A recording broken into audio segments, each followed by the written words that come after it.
जो जनसंघ के अध्यक्ष थे, उनके नाम पर हम लोगों ने मेडिकल कॉलेज की स्थापना कर दी है। मेडिकल कॉलेज वहां पर प्रारंभ हो चुका है। बस्ती में महर्षि वशिष्ठ के नाम पर मेडिकल कॉलेज प्रारंभ हो चुका है। गोंडा में मेडिकल कॉलेज का कार्य युद्ध स्तर पर चल रहा है।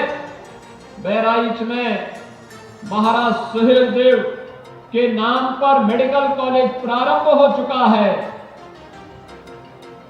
ऐसे ही बलरामपुर में सदैव अटल बिहारी वाजपेयी जी के नाम पर हम लोग एक मेडिकल कॉलेज के निर्माण के कार्य को आगे बढ़ा रहे हैं।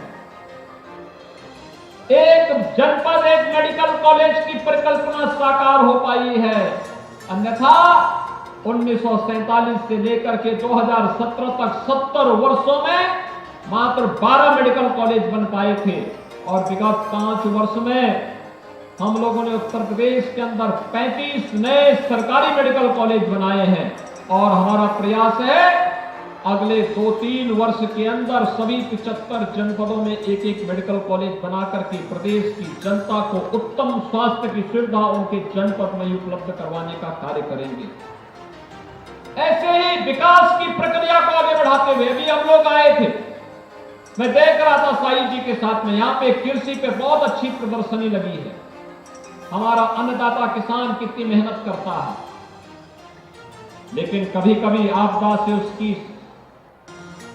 जो आशाएं होती हैं उस पर पानी फिरता है, लेकिन जब सरकार साथ में खड़ी हो आपदा आपका बाल बांका नहीं कर पाएगी। और इसलिए अभी हाल ही में अतिवृष्टि और बाढ़ के कारण किसान भाइयों को बहुत नुकसान उठाना पड़ा। जो लोग बाढ़ की चपेट में आए थे उनके लिए हम लोगों ने आपदा राहत कोष से भरपूर सहायता उपलब्ध करवाने के लिए जिला प्रशासन को पहले ही निर्देश दिया है।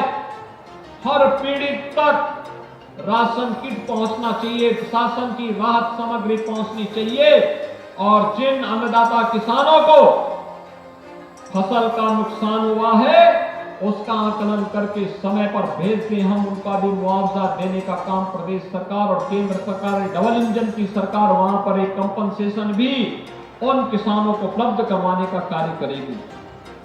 भाइयों बहनों, उत्तर प्रदेश देश का सबसे उर्वरा भूमि है कृषि की दृष्टि से।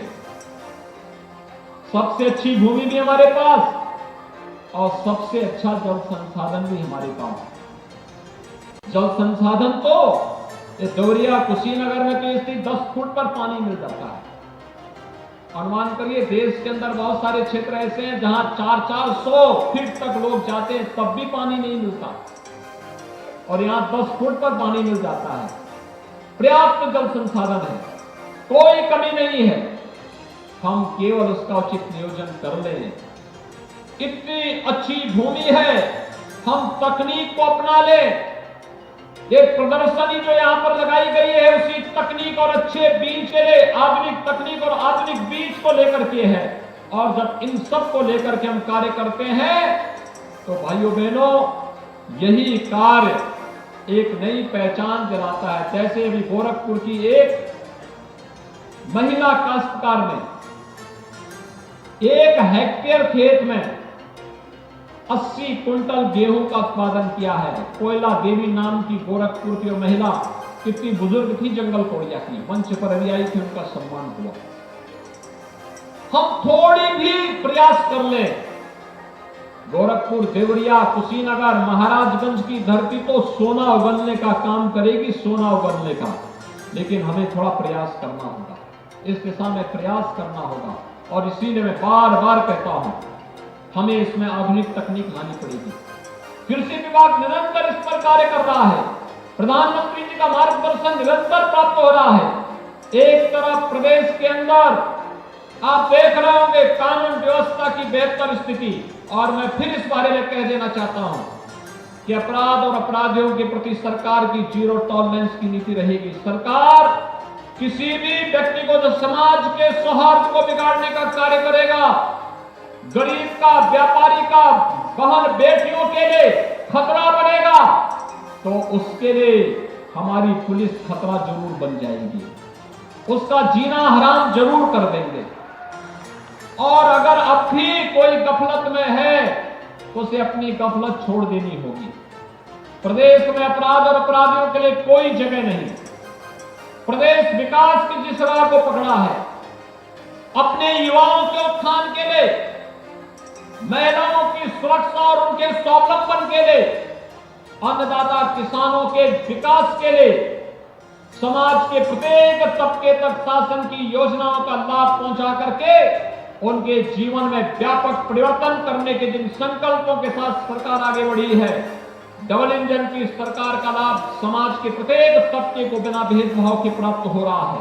और आज जब हम स्वर्गीय रविंद्र किशोर शाही जी की 40वीं पुण्यतिथि के अवसर पर यहां पर एकत्र हुए हैं, सचमुच मैं विश्वास के साथ कह सकता हूं कि आज जब डबल इंजन सरकार की कार्य पद्धति को स्वर्गीय रविंद्र किशोर शाही जी की आत्मा कहीं से देख रही होगी, वह प्रफुल्लित होती होगी कि इसी के लिए हमने साधना की थी, इसी के लिए हमने तपस्या की थी कि सरकार आएगी, गांव की सुध लेगी, सरकार आएगी, किसानों के बारे में सोचेगी, सरकार आएगी, नौजवानों के उत्थान के बारे में सोचेगी, सरकार आएगी, महिलाओं के कल्याण के बारे में सोचेगी, सरकार आएगी, अपने विरासत को पुनर्स्थापित करने की कार्य करेगी, मानवित्तों की पुनर्स्थापना का कार्य होगा।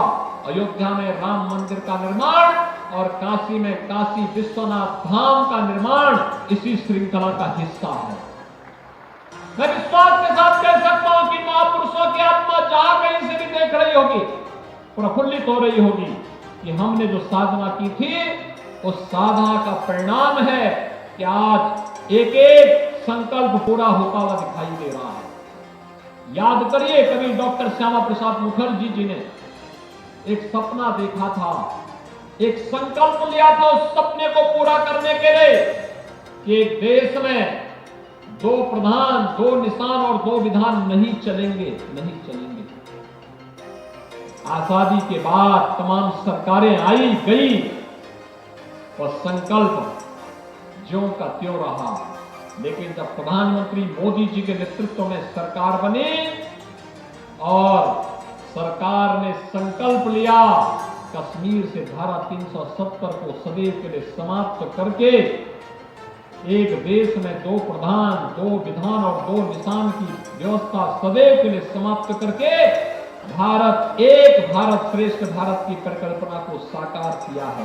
यही तो विरासत के प्रति सम्मान का भाव है।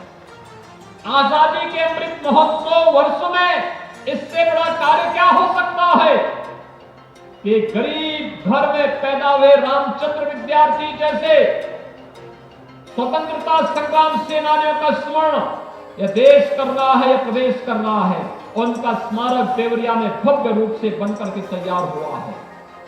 इससे बड़ी श्रद्धांजलि क्या हो सकती है कि हम आजादी के अमृत महोत्सव वर्ष में देश के लिए अपने आप को समर्पित करने वाले इन क्रांतिकारियों को, इन स्वतंत्रता संग्राम सेनानियों का पुण्य स्मरण कर सकें, उन्हें अपनी विनम्र श्रद्धांजलि अर्पित कर सकें।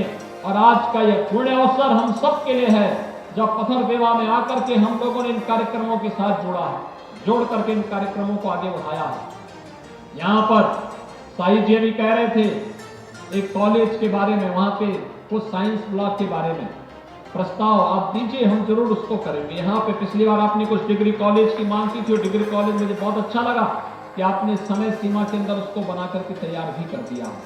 अब जल्दी से उसमें प्रयास होना चाहिए कि पठन पाठन का माहौल हो, नई शिक्षा नीति के तहत वहां पर कार्यक्रम आगे बढ़े और राष्ट्रीय शिक्षा नीति को लागू करते हुए देवरिया जनपद के और पथरदेवा क्षेत्र के नौजवानों को उच्च शिक्षा की उत्तम व्यवस्था का केंद्र वहां पर विकसित हो सके, इस दिशा में हम सबको प्रयास करना होगा। भाइयों बहनों, बहुत कुछ है करने के लिए और हम लोगों ने पहले भी कहा है कि देवरिया और कुशीनगर की धरती तो सोना बनने का काम कर सकती है।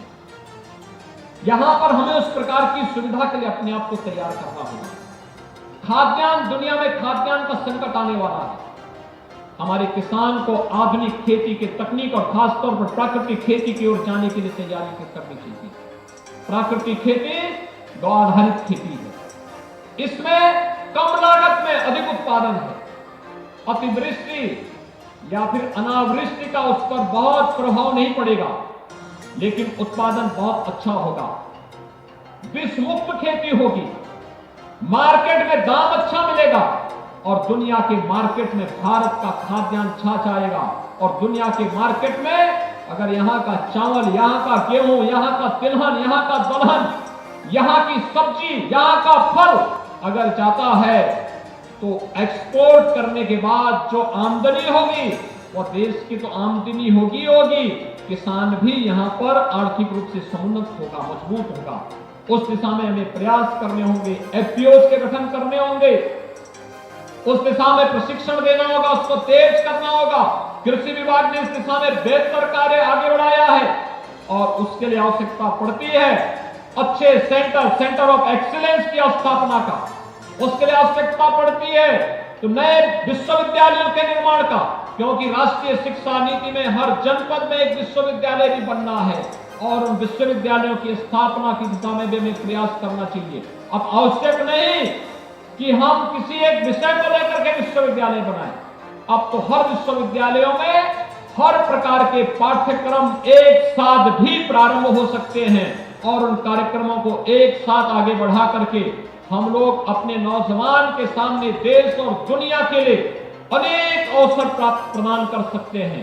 स्किल डेवलपमेंट उसमें एक क्षेत्र हो सकता है, खाद्यान्न उत्पादन में अच्छी तकनीक के माध्यम से आगे बढ़ाने का कार्य हो सकता है, पशुपालन के माध्यम से उन्नत किस्म का भारतीय नस्ल के गोवंश और भैंसों की अच्छी किस्मों को आगे बढ़ा करके उसके माध्यम से भी हम दुग्ध उत्पादन में किसान की आमदनी को कई गुना बढ़ाने का कार्य कर सकते हैं। मुझे पूरा विश्वास है आप इस प्रदर्शनी से प्रेरणा लेंगे और इसके माध्यम से बहुत कुछ आपने किया भी होगा। जो आपने किया है आप बताएंगे कृषि विभाग को, जो आप पे कमी है वह कृषि विभाग आपको सहयोग करेगा और आप देखेंगे एक साथ मिलकर के व्यवस्था आगे बढ़ेगी।